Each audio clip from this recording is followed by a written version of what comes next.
Labas, mano vardas Dovilė, ačiū, kad grįžtate į mano kanalą. Šiandien vėl turim jums tarot kortų būrimą. Tema yra tiesiog, ką jums reikia sužinoti, ką naudinga išgirsti šiuo metu. Ir kaip visada pasirinksite vieną iš 3 variantų. Pasirinksite besivadovaudami savo intuiciją ir pagal kortas tą, kuri labiausiai patrauks. Taigi, pirmasis variantas šiandien yra Mėnulis. Antrasis variantas Venera. Ir trečiasis variantas Saturnas. Taigi, pasirinkite ir keliaukite į tą laiką, kuriuo kalbu jūsų grupėje. Iki. Taigi, tie, kas pasirinko Mėnuliuką, pasižiūrim, kam reikia žinoti. Mėnulis pats iš savęs yra pasąmonė, yra paslaptis, yra paslėpti dalykai, nesuvokti dalykai. Taip pat mūsų baimės arba iš kitos pusės mūsų jautrumas, mūsų empatija, mūsų intuicija. Tai kažką tais galbūt jūsų intuicija nori jums pasakyti, tik tais gal jūs per savo baimės nelabai teisingai girdite. Nu tai pasižiūrim, pasitikrinam, kas čia vyksta ir jau yra faktas tikrai, kad kažkokia tai lyg paslaptis nori jums būti atskleista. Taigi pasižiūrime, ką mes šiandien jums galime perduoti ir su kuo tai susiję. Paimsiu kelias kortas iš čia.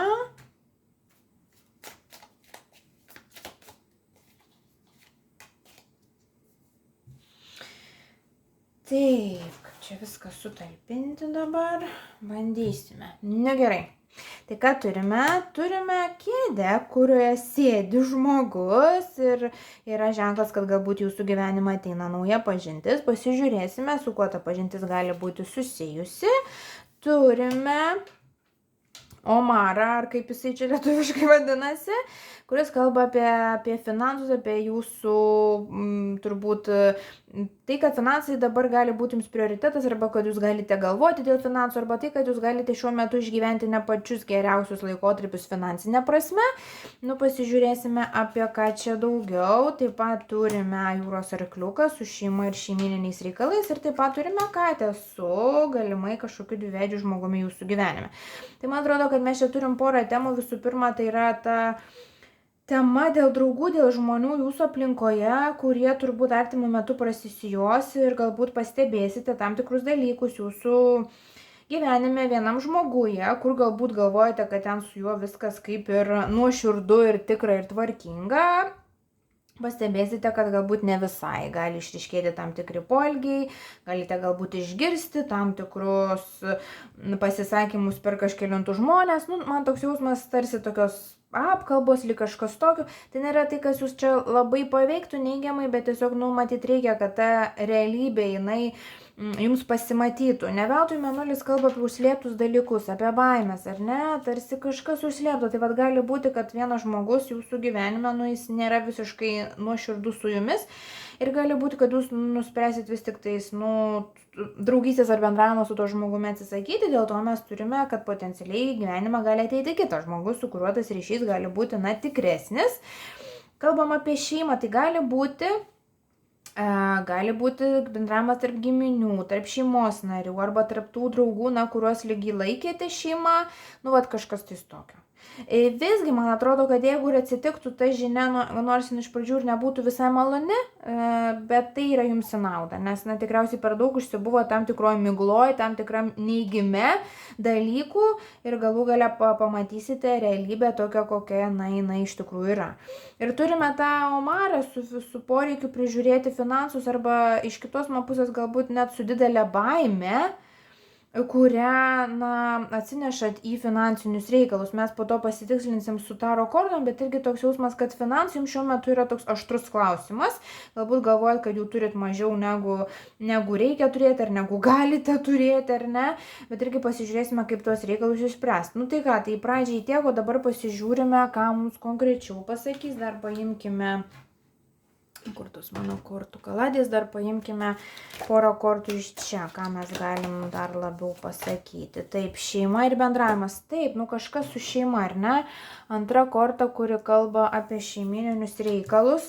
Kažkas su šeima ir šeimininiu bendravimu. Galbūt suprasit, kad šeimoje, vėlgi gal nebūtinai to šeimos, su kuria gyvenat, bet ta aplinka, kurią laikote šeima, kad ten yra kažkas tai tokio, ko jums galbūt nėra pasakoma, galbūt net be blogų intencijų, bet visgi gal ta informacija kažkokia nusukama ar nutylima. Ir kadangi šalia turiu Merkurijų bendravimo, komunikavimo, naujos informacijos planetą, tai reiškia, kad gausite tą naują informaciją, kuri susijusi su jūsų šeimininiais reikalais, su šeimininiais santykiais. Ir tai paskatins tam tikrus pasikeitimus jūsų gyvenime. Pasižiūrime. Dabar viską čia sutikslinam su taro kortom. Apie ką čia mes dabar šnekam, nes kol kas informacija tokia labai atrodo specifinė ir susijusi su konkrečiais reikalais. Pasižiūrime, ką dar jums reikia šiandien žinoti. Taip, nuėjimas tam tikro žmogaus jūsų gyvenime. Taip, atsisveikinamas su praeitimi. Grįžtam prie to. Vis tik tai žinutė šiandien yra labai svarbi. Ne veltui klausimas buvo, ką jums reikia žinoti, ar ne? Tai dar reikia žinoti, kad jeigu artimų metų įvyktų atsiskyrimas jums gyvenime svarbaus žmogaus, įmetu čia ir romantinį partnerį, gali tai būti kažkoks draugas, giminė, šeimos narys, su kuriuo gal turėjote vienus santykius, po to paaiškės, kad galbūt tie santykiai netokie, kaip jūs tikėjotės, kažkas tokio, nes mes turime vis tik tais atsisveikinimą emocingą su praeitimi ir praeities santykiais. Alternatyviai gali būti, kad nebūtinai tas žmogus iš jūsų gyvenimo išeis, bet turiu omeny, kad tiesiog gal keisis jūsų bendravimo stilius, taip kaip jūs su juo bendraujate, galbūt kaip tik suprasite, kad vienas kitam nebuvote atviras, kažkur nusukinėjote informaciją, tiesą, ir tada nuspręsite galų gale būti nuoširdžiais vienas su kitu, ir tada tas duos proveržį į naują bendravimą, ir galbūt, kaip turėjome kėdę, kurioje sėdi moteris, galbūt iš tikrųjų, tas žmogus ten ir pasiliks sėdėti, bet kitoj formoj, visko gali būti. Bet ar tai fizinis, ar labiau tas toks emocinis pasikeitimas, jisai tikrai nusimato ir iš pat pradžių, nesijausit per daug gerai. Toks jausmas, galbūt aš kalbu taip pat apie situaciją, kuri jau yra įvykusi arba kuri dabar vyksta, nes, yra toks jausmas, kad, jūs tuo nesat ar nebūsit visai patenkinti. Bet tai yra tarsi būtina, nes jums reikia išeiti iš kažkokio užsidarimo, iš proto blokų. Jūs turite kažkokį vaizdinį, kad yra taip ir ne kitaip, ir net nepriimat, kad gali būti, kažkaip dar trečiaip, ne? Ir šitą kortą irgi rodo, jūs tarsi saugote save nuo tiesos, nuo informacijos, nes tą tiesą jūs matote tarsi kažką tais blogo ir tamsaus, bet, iš tikrųjų tiesa dažnai yra tai, kas mus išlaisvina, ar ne? Ir dažnai, mus paaugina ir suteikia progą pamatyti mūsų gyvenimą, iš kitos pusės. Bet kad jūs to nenorit ir kad jūs, man atrodo, kurį laiką bėgote nuo realybės, bandydama save įtikinti, kad tas žmogus ar jūsų ryšys yra kažkoks kitoks, negu iš tikrųjų yra, tai irgi tiesa. Bet dabar ateina tas toks praregėjimas, pragiedrėjimas, ateina rytas po nakties ir jūs suprantat, kad, tai čia viskas yra taip. Ir po akimirkos kažkokio liūdesėlio jūs atsistojat ir pradedat, rimčiau galvoti, ir pradedat strateguoti, skaičiuoti, tai kaip čia kažką. Gali būti, kad čia tada ir ateina pinigai, nes ir turėjom tą omarą į visą šitą. Galbūt tai žmogus, su kuriuo esate susisėjęs tam tikrais finansiniais ryšiais, ar turite finansinę priklausomybę ir tarsi galbūt santykių su tuo žmogumi pasibaigimas arba transformacija gali priduoti ir finansuose tam tikrų, galvosūkių, kaip čia ką skaičiuoti. Bet irgi, man atrodo, toks dabar ateina mintis, gal jūs prie to žmogus buvot prisirišęs, nes galvojat, kad tai yra būtina, kad jums tada tarsi, kad jis būtinas, kad jūs palaikytų, gal net finansiškai, ir dabar suprantat, gal čia yra tas, didysis kažkoks melas, apie kurį kalbam, kad gal jūs buvot savy įtikinęs, kad jums to žmogus labai reikia, kad jūs čia, kad jūs gyventumėt, kad išgyventumėt, kad jums sektųsi, ir dabar leidžiat savo tiesiog, paleisti tą žmogų ir suprantat, kad vis tiek jūs galit gyventi ir galit būti savo savipakankamas. Tai mes turim tokią bendrą žinutę apie tai, kad ateina labai didelė pamoka jums suvokti, kad jūs galite gyventi pats savo, iš savęs per save, kad pats savo galit būti palaikytojas, paguodėjas, parėmėjas, visaip kaip tiek pat ir finansiškai. Ir kad turbūt tas žmogus, galbūt ir žmonės, apie kuriuos kalbame, kad ne tiek tarp jūsų ten buvo to ryšio, meilės ir kažkokio tai gilumo, Ar tai būtų partneris, ar tai būtų giminės, ar draugai, ar kažkokie tai šeimyniniai kiti santykiai. Ne tiek tas gilumas ir ne tiek ta meilė vienas kitam, kiek ta abipusė priklausomybė, kad jums dėl tam tikrų motyvų reikėjo to žmogaus ir tam žmogui. Ir jūs tarsi patys save buvote įtikinę, kad čia jūsų ryšys yra gilesnis, negu jis iš tikrųjų yra. Ir jūs suprantat, kad ne. Tai tam tikra prasme ir jūs irgi buvote ne visiškai atviras su tuo žmogumi, ar ne? Bet čia yra labai graži pamoka paaugimo ir, kaip sakiau, suvokimo, kad ta realybė yra kokia yra ir realybės priėmimas irgi iki to dalyko reikia subręsti, ar ne? Tai man atrodo, kad jūs tikrai, tobulėjate emocinę, dvasinę, psichologinę prasme, kad nustojate priešintis tam, kas vyksta, priimate tą ir gyvenate toliau. Ir tada man yra jausmas, kad ateina išsilaisvinimas, kad ateina jūsų subrendimas, suvokimas, tas toks gražus saugimas, emocinis ir psichologinis, kada jūs pradedat ryšius savo gyvenime kurti iš širdies, iš patikimo, iš smagumo, iš malonumo, iš meilės, o ne dėl to, kad jaučiat, kad to žmogaus jums reikia, dėl to, kad jums kažko reikia, ką tas žmogus gali duoti, ne? Tai yra labai gražus virsmas. Pasižiūrėkim, apie kokį mes laikotarpį kalbam, kada čia maždaug tie reikalai susitvarkys, ar, paimkim porą mėnesių, sakyčiau pusmetis. Apie pusmetį, per pirmą šių metų pusmetį, gali būti, kad tie reikalai susitvarkys. Nematau, kad jūs čia užsibūtumėt tam liūdesy ar skausmelį ar panašiai. Matau, kad pakankamai greit atsigaunat. Ir tiesiog gyvenime randat visai kitas vėžes, kitą būdą, kaip elgtis. Ir apačioje mes turime 10 monetų, kas yra šeiminė harmonija, meilė, pinigai, santykiai. Vadinasi, kad jūs per atsisakymą tų santykių su tuo žmogumi, jūs einate į galimybę, kad ateitų kitas žmogus, arba galbūt ir tas pats žmogus, bet kita forma, kitų santykių forma, kur jausitės laimingas, palaikomas ir kur nebus būtinybės būti su tuo žmogumi, bet kur jausite, kad darote laisvą pasirinkimą būti su tuo žmogumi. Tai tai tokia labai įdomi, gal ir specifinė žinutė, tikiuosi buvo naudinga, ačiū, kad žiūrite, iki. Labas, dar kartą tie, kas pasirinko Venerą. Venera meilė, romantika, santykiai, iš kitos pusės bendravimas, malonumai, pasilinksminimai, galbūt talentai. Pasižiūrime, apie ką čia labai plati tema, tai mes bandysim čia susiaurinti. Kas yra tai, ką šiai grupiai reikia žinoti, ką apie santykius, malonumus ir tuos dalykus reikia žinoti šiandien ir ką jums noriu pasakyti. Turime vėžliuką, lėtai, bet užtikrintai tikslą, tada turime lėliukę, kas yra, kada ateina transformacija, pokyčiai, kada pavirsi drugeliu ir išskrisite. Turime šuniuką, kuris perduoda žinią, galimai jums artimo draugo, ir turime vėduoklę, prašau, vėduoklė, romantika, šventės, linksmybės, visiškai apie ką kalba ir Venera.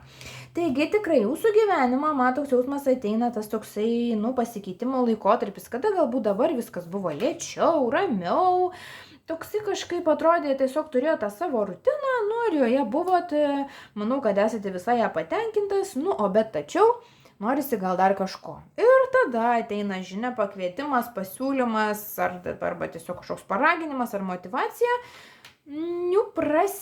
prasivedinti, prasijudinti, ir tai liečia meilę, santykius arba tiesiog, socializaciją, bendravimą. Atrodo, ateina laikas iš tikrųjų išsiristi iš to savo kiauto, iš to savo lėliukės, išskleisti sparnus ir parodyti pasauliui, koks esate. Galbūt dabar biščiuką gyvenate tokiam atsiskyrėlio režime, galbūt mažiau išeinate ar mažiau save rodote. Bet panašu, kad artimų metu pradėsit save rodyti vis labiau ir vis kitokiais kampais negu anksčiau save pateikėt. Tai ateina man jausmas, kad tiesiog pas jūs atkeliauja tokia asmeninė transformacija graži. Kada jūs vis kitaip pradedat save pateikti, galbūt pakeičiat įvaizdį į savo išvaizdą, galbūt, labiau atkreipia dėmesį į tuos dalykus ir taip pat labiau susirūpinat savo socialiniu gyvenimu, draugystėmis ir romantiniais reikalais, bet viskas veda į tą naują gražų pokytį, į naują proveržį. Pasižiūrim, pasitikslinam, kas čia ir kur čia ir su kuo čia tiksliau. Taip, ką dar mes galim pasakyti? 9 būstas ir Neptūnas, prasiplėtimas. Prasiplėtimas. 9 būstas kalba apie naujas žinias, naujas pažintis, keliones, galbūt kažkokius mokslus pasimokymą, bet šiaip toksai bendras apie tiesiog požiūrio pasaulėžiūros plėtimą. Ir kartu iš kitos pusės pramogos. Tai čia mes ant šito sutampam. Ir Neptūnas irgi yra mūsų pasąmonė, mūsų fantazijos, mūsų svajonės, mūsų tas gebėjimas pasijusti kaip vaiku. Prisiminimas, apie ką jūs galvojot, svajojot vaikystėje. Prisiminimas, kas tai yra tas vaikiškas pasimėgavimas gyvenimu, vaikiškas džiaugsmas, vaikiška ta meilė, kuri tikrai besąlygiška ir tikra, ar ne? Tai atrodo, artimu metu jūs prisimenat, kad galbūt per gyvenimo rutiną, visokias tai ten prievolės ir pareigas, buvot pamiršęs, kas tai yra tiesiog pasidžiaugti gyvenimu. Ir dabar jūs tą prisimenat, pasigrąžinat tą vaikišką tokį smalsumą, net sakyčiau, džiaugsmą ir pradedat tyrinėti pasaulį. Galbūt iš tikrųjų kažkur nukeliaujat, galbūt susipažįstat su kitokio tipo žmonėmis negu anksčiau. Ir tarsi pats save, pastatot į kitokią poziciją, į kitokią aplinką, išeinat iš savo komforto zonos. Ir tai labiausiai pasiteisina jūsų bendravimuose, draugystėse ir romantiniuose santykiuose, atneša jums, gerų rezultatų. Gerai, tai dabar pasižiūrim dabar konkrečiau, apie ką čia ir kas čia. Ką taro kortos gali mums konkrečiau papasakoti apie šitus veneriukus. Taip, man yra jausmas, dabar kalbu apie meilę žinutę, kad arba meilėje neišgyvenat geriausių laikotarpių, arba anksčiau tas praėjo, bet dar vis prisimenat, kažką žodžiu su meilė, kas nepavyko. Santykiai nepavykę, galbūt teko būti vienam prieš savo valią, tarsi biščiuką buvo nuleidęs rankas, save gal sumenkinęs visiškai be reikalo. Ir artimų metu, kai jūs išeinat iš tų proto visų konstruktų ir nustojat nervintis dėl to, iš esmės, nes nėra reikalo ko nervintis, tie santykiai, jeigu jie nepavyko, ar kažkas jums nedavė tokio rūpesčio, draugystės, meilės, kaip norėjote, tai ir nebuvo tie, išeinat iš tos savigailos ir mes turim 9 taurės norų išsipildymą su visko, ko jūs norite, ir labai artima Veneros prasmei korta. Tai kad jūsų gyvenimą, aš turiu įtarimą, taip žinokit, į žiemos galą, jau ir dabar yra žiemos galas, ne? Į pavasarį ateina labai gražus pokyčiai, kada nutirpsta tie ledai nuo jūsų tų visų užsiblokavimų kažkokių meilėje, tarsi jums atsibosta taip, kaip yra, ir jūs pradedat atsigauti ir išeinat vėl gyventi gyvenimo, parodydamas save, bendraudamas, kada pagrindinis tikslas turbūt ir nėra rasti ten tą partnerį, ar ne, jeigu kalbam konkrečiai dėl meilės, bet apskritai, pasimėgauti, pasidžiaugti, parodyti save. Jūs tarsi suprantat, kad jeigu vėl apie santykius kalbant, tai kad tie santykiai patys savaime nėra čia svarbiausias dalykas, kad svarbiausias dalykas yra tiesiog būti gražiam santykiui su pačiu savim. Ir aš matau jūsų labai gražią asmeninę transformaciją, dėl ko labai džiaugiuosi. Kitose srityse, ką mes galime pasakyti. Dabar jeigu turite ten, tarkim, porą, čia turbūt labiau kalbu apie tai vėlgi, kaip jūs su juo bendraujat, kaip save pateikėt, kad nustojat kažkaip save dėti į rėmus ir jeigu esate santykiuose, tiesiog labiau atsipalaiduojat. Ir tada tie santykiai gali pereiti vėlgi į naują smagesnį etapą. O taip apskritai kalbant, tai čia didelė dalis, kaip ir ta lėliukė mums rodė, yra asmeninės transformacijos. Jūs asmeniškai išaugat savo tam tikrą versiją. 6 taurės yra praeitis, prisiminimai ir man šituo atveju su poravu su 3 laznom tai yra atsisveikinimas su praeitimi ir prisiminimais. Jūs nebeužsibūnat tuose įvykiuose, tuose situacijose gyvenime, kur nepasisekė, o pradedat optimistiškiau žiūrėti į ateitį. Ir tarsi atsitinka dalykai, kas priverčia jūs patikėti, kad viskas su jumis gerai. Ir čia, man atrodo, pasitarnaus arba draugas jūsų geras kažkoks, arba galbūt nauja pažintis, arba galbūt kitur, išgirsta kažkokia informacija, kur jūs paskatins galų gale, atsisakyti, sakau, tos savikankinystės kažkokios, nes niekas jūsų nekankina, dabar tik tais pats jūs grįžinėdamas į praeitį ir jūs suprasit, kad tai gyvenime yra daugybė dalykų, kuriuos aš galiu patirti, nepaisant to, kad nėra, tarkim, ar ten gyvenimo meilės, ar ten nėra kažkokių kitokių dalykų, kurie tarsi turėtų padėti būti laimingu, bet suprasit, kad ta laimė galbūt visai kitur slepiasi, kad ta laimė slepiasi gal radime gyvenime bendraminčių, su kuris galit smagiai praleisti laiką, galbūt naujoje suknelėje, galbūt kitokioje šukuosenoje. Nu, turiu omeny, kad ta laimės frazė, laimės sąvoka artimų metų, maždaug ties pavasariu labai pradės plėsis ir pradėsite daugiau sau leisti gyvenime patirti, bet panašu, kad, tas kažkoks atsiskyrėliškumo laikas jums buvo būtinas, kad, susivoktumėt savyje, kad patirtumėt, išgyventumėt tam tikras emocijas, bet dabar jau viskas. Dabar jau matau, kad tas toks perdėtas emocingumas ir net dramatizavimas įvykių praeina, jūs suaugat, pradedat žiūrėti realiau, žemiškiau į gyvenimą, bet tada paradoksaliai atsiranda daugiau atsipalaidavimo ir daugiau džiaugsmo galite patirti. Tai va. Toks man noras paklausti, ar ateina kažkokia meilė nauja į jūsų gyvenimą, nors 9 taurės pasufleruotų. Tai čia galbūt turbūt vienišiems labiau, bet ir tiems, kurie turi porą, ateina tikrai naujas gražus santykių etapas pas jūs. Čia išsiskyrimų nematau, matau, kad tiesiog viskas galbūt labiau pasitaiso į gerą pusę. O tie, kas yra vieniši, kol kas matau, kad jūs atrandat gyvenime laimę, meilę, labiau savo, labiau rūpinatės savimi ir kol kas matau, kad tikrai atranda tą pasimėgavimą, kas tai yra būti jumis šitam gyvenime ir gyventi savo gyvenimą. Santykių tokių kaip meilės, tie, kurie vieniši po kol kas nelabai matau, bet įtariu, kad dabar 4 mėnesius geriau skirkit savo, o tada po to bus galima ir apie meilę pagalvoti. Tai va, ir iškrito kūryba, kūrybos korta, Venera kūryba. Pasigalvokit, gal jūs turit kažkokių talentų, pavyzdžiui, gal iš tikrųjų piešti mokat, ar norit piešti, rašyti, ten kažką kurti, lipdyti, konstruoti, ten galų gale gal kažkokius ten grožio, ten pavyzdžiui, kirpti plaukus, kažkas tokio, ką jūs galit su savo rankom padaryti, pažiūrėkit, ar jūs neturit to talento, jeigu žinot, kad turit, labiau jį monetizuokit ir pagalvokit, kaip būtų galima iš jo pasidaryti darbą ir dar daugiau pinigų.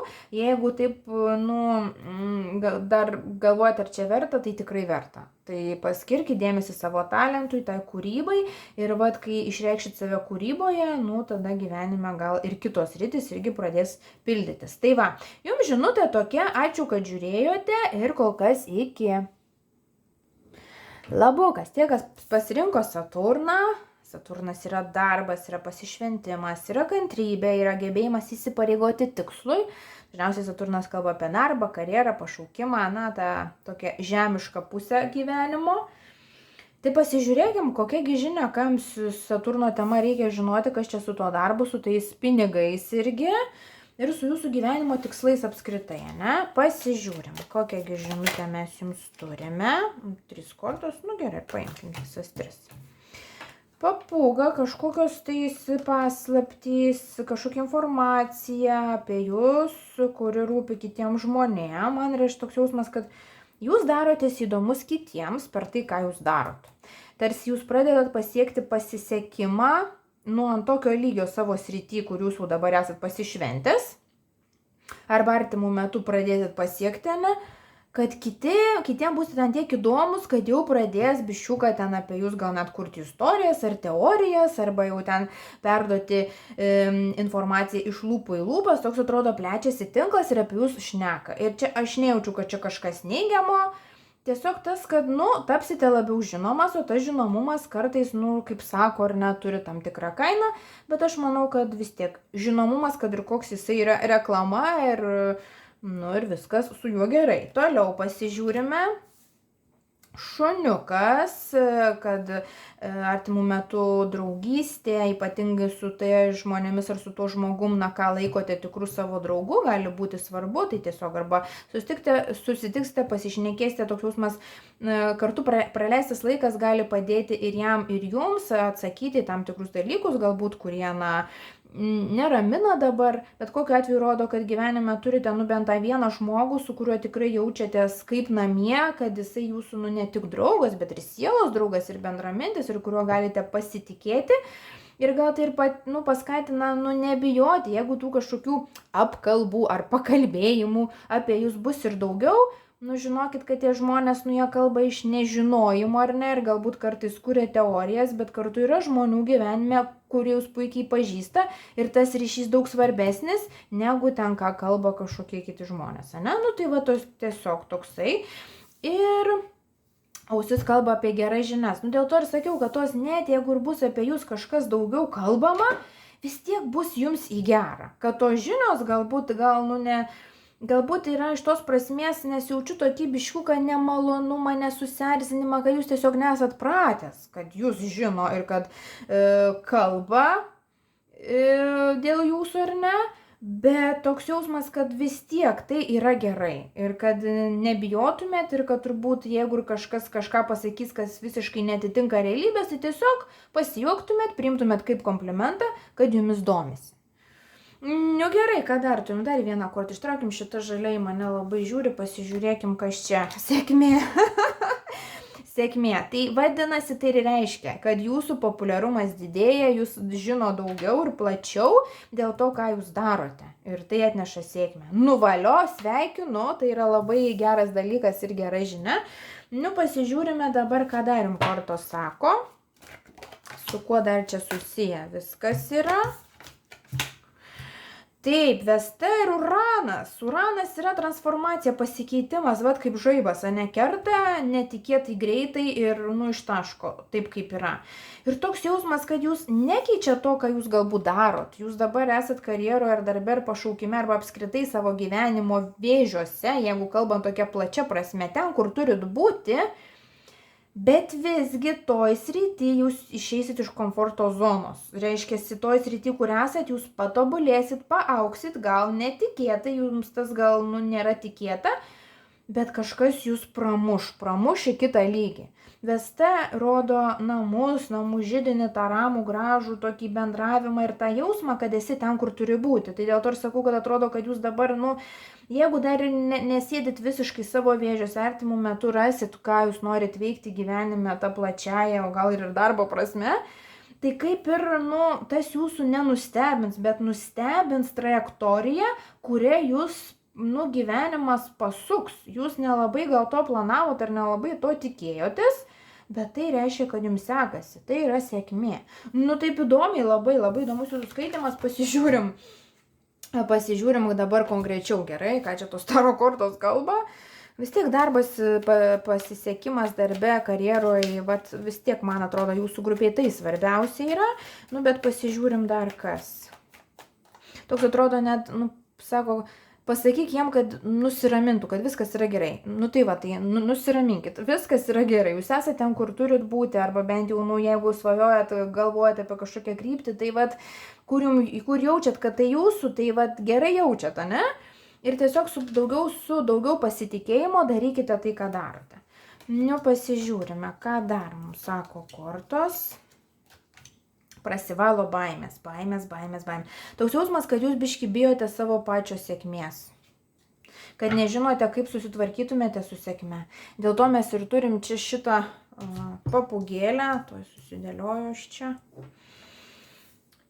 Dėl to mes ir turim čia šitą papūgėlę, kurios rašyta, kad kažkas jumis lygtais apšneka. Bet aš tą atmečiau, tą tokią neigiamą, gal tokia jau labai čia stereotipinę prasme šitos kortos, į tą pusę, kad, ir kas kad apšneka, daug kas čia apie ką šneka, bet esmė ta, kad jums nepatogu, kai tarsi žmonės per daug apie jūs žino. Bet žinomumas, savęs, parodymas, pateikimas, jūsų talento kažkokioj srity darbe pateikimas, gali reikšti, kad jeigu jums jau ateina sėkmė, tai automatiškai daugiau žmonių žino ir daugiau žmonių domis ir kad čia nieko blogo ir kad nereikia nuo to žinomumo bėgti kaip nuo kažkokių ten juodvarnių ar ne, nuo kažkokių ten baisių, toks jausmas, ir viskas gerai, ir ką jie padarys, nieko, tai tegu. O geriausia, ką jie gali padaryti savo kalbėjimu, padidinti žinomumą, iš ko jūs gauna dar daugiau sėkmės ir pinigų. Tai tiesiog, galbūt čia aš labiau liečiu jūsų nepasitikėjimą savimi ir tą norą dirbti iš užkulisių, tą darbą, kur jūs dirbate, bet užkulisiai nėra tai, kas pagal jūsų sielą yra tai, ko jums reikia. Nors jums atrodo, kad galbūt jūs žmogus, kuris tylesnis, čia ramesnis, tos kažkokios sėkmės labai, nereikia, svarbu, kad būtų pinigų ir darbo. Bet ne, pasirodo, jūs atėjot sėkmės ir žinomumo, sakyčiau, net šlovės tam tikroje srity. Ir tai keičia, jūs dabar pradedate tai suprasti, atrodo, jūs artimiausiais mėnesiais, pagauti tos bangos, suprantat, kad, nu, tai galima kažką dar daugiau išspausti iš to, ką darau, perkelti tai iš saugaus varianto į tikrai pelningą variantą ir matom dvi monetas, reiškia naujos idėjos, papildomą pajamų šaltinį arba tiesiog, kad tų pinigų daugiau ateina netikėtų būdu, tuo, kuriuo jūs dar nebandėt ar nežinojote. Tai irgi, nu, su finansinė situacija gali reikalai keistis. Turim 7 taures, kas reiškia svajonės pasvajojimus. Leiskit savo svajoti, nelaikykit savęs prie žemės. Kaip tik, jūsų svajonės pagal jūsų karjerą yra šiaip labai didelės ir ambicingos. Jūs esate toks, man atrodo, ramus žmogus, kuris labai gal gyvenime nesireiškia, bet darbe jisai gali žydėti, švitėti. Jau kai randa kažkokią sritį, jau va ten tada atsidaro ir ten ir kalba, ir talentai, ir kas tik norit, ir toks jausmas.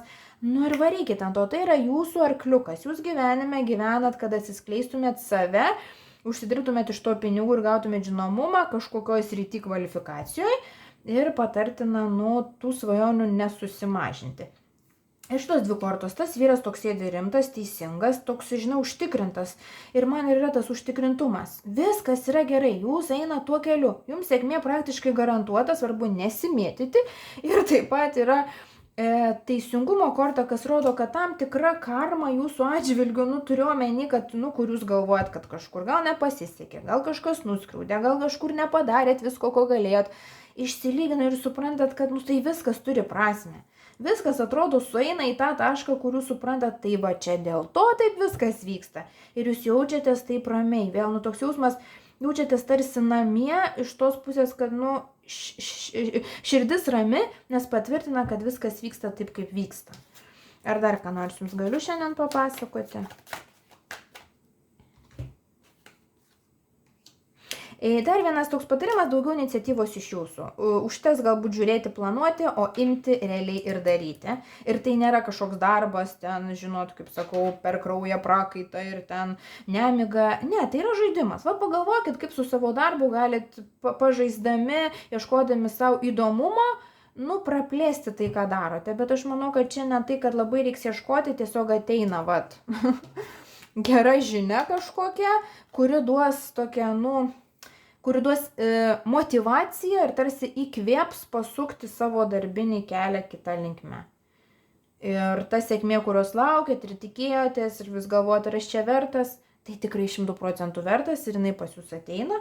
Ir įtariu, kad artimiausi 2 metai, nu šiti kiti metai, tam yra labai svarbus. Ir vėlgi, dar kartą sakau, ne kartą savo būrimuose kažkaip mėgstu paminėti, kad, nu, gyvenimas tai ne sprintas, gyvenimas yra maratonas, ne?